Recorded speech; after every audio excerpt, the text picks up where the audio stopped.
Always seems to nudge us into doing things the easy way. It just seems to be in our makeup to avoid confrontation, to follow the path of least resistance whenever a difficult situation arises. But remaining in our comfort zone will not always put us in the best possible position to exhibit our loyalty to our God, Jehovah. But the strong desire we have to remain loyal to our God will always prompt us to be obedient to Him, even if the task at hand seems to be difficult, unpleasant, sometimes even distasteful. And that is exactly what happened to David's friend Hushai. So if you would, open up your Bibles with me to the book of 2 Samuel, chapter 15. And I'll encourage you to leave your Bibles open as we'll examine this account over the span of a few chapters. We're going to go to verse 30 there in 2 Samuel chapter 15, and as we said, just kind of scan some of the verses between verses 30 and 37. And as we do, try to imagine how these events would have taken place. But there, beginning in verse 30, along with some close friends, David is fleeing for his life. He's mourning what is taking place back in Jerusalem. His head is covered, he's weeping, he's out of breath. Picture he's an elderly man after having climbed the Mount of Olives. In verse 32, he reaches the summit. He meets Hushai with his robe too ripped apart, dirt on his head. You see, Hushai too is lamenting what is taking place back in Jerusalem, the treason that's being committed by David's own son, Absalom. Now, while Absalom is stealing hearts back in Jerusalem, Hushai vows to follow David to the death. His loyalty to David, quite obvious. But something now happens that Hushai never expected, and you'll find it there in verse 34.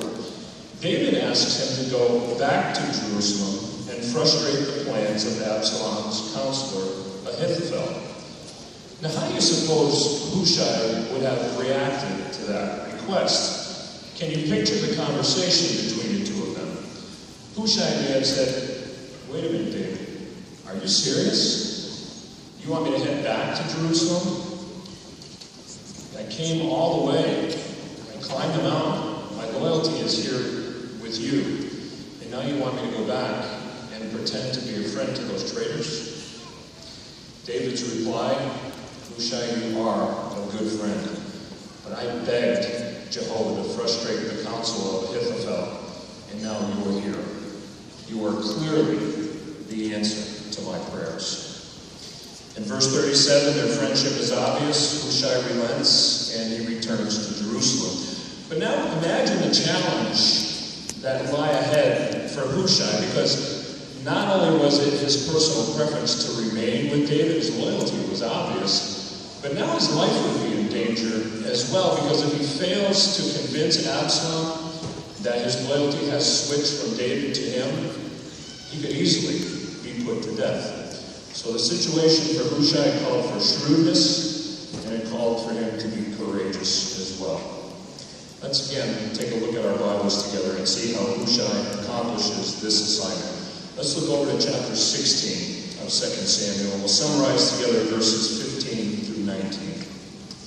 Hushai comes into Absalom. He's doing his best to convince him that he's now in full support of his attempt to steal the kingship. But notice the words that really clinch it here in verse 19 of 2 Samuel 16. Hushai says, "And again I will say, whom should I serve? Should it not be his son?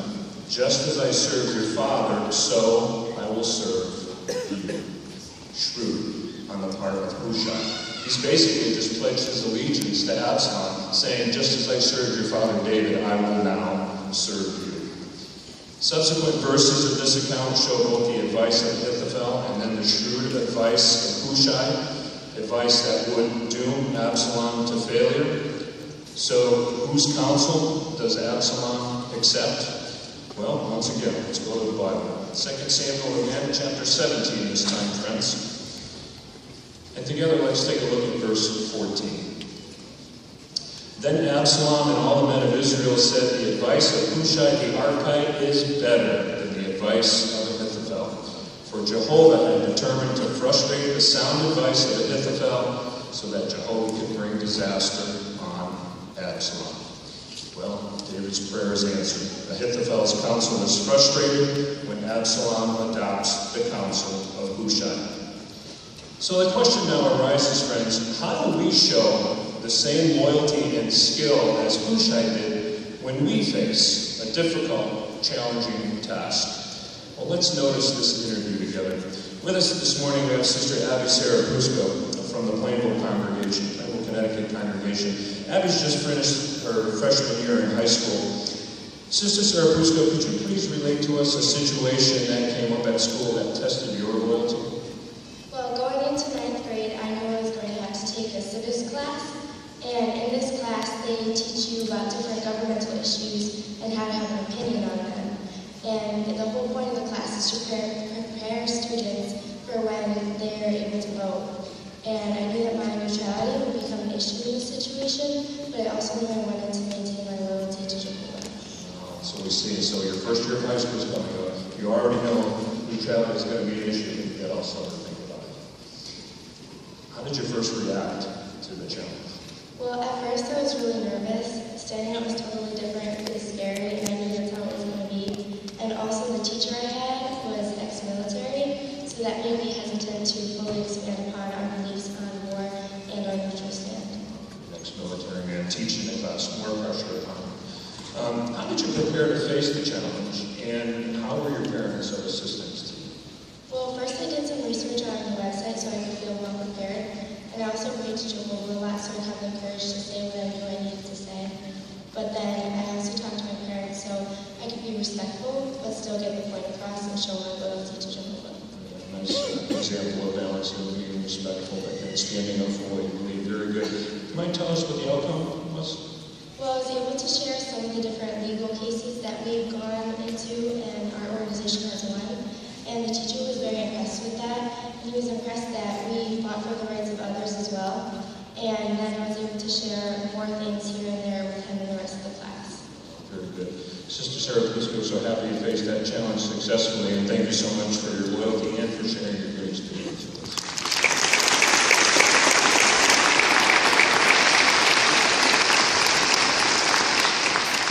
Friends, we said at the outset of our discussion that our desire to maintain our loyalty may at times prompt us into doing things that are difficult, sometimes even distasteful. And our challenges are many. It could be an unresponsive territory, could be an uncooperative supervisor at work, may even be a challenge with an issue with a brother or sister right within our own congregation. And for our young ones, their challenges are countless at school, and they even come from teachers as well as students. But when these challenges arise, Jehovah expects us to use our scriptural training and our thinking ability to help us to allow our loyalty to Him to become plainly evident. So never be resentful, never attempt to avoid the task at hand, but rather imitate the example of Hushai, the example of Sister Sarah Pusco, and millions of our brothers and sisters around the world who use the scriptures, meditate on what the task at hand requires, and then prayerfully and skillfully address the problem. Let's share this admonition together. Solomon's words in Proverbs chapter 20 and verse 18. Realizing that we are certainly in a battle, and we are approaching the conclusion of the system of things, Solomon's words are so appropriate here. Proverbs chapter 20 and verse 18, he said, "By consultation, plans will succeed, and by skillful direction, wage your war." But how might we maintain our loyalty to Jehovah if our very lives or the lives of our brothers are at stake? Brother Vander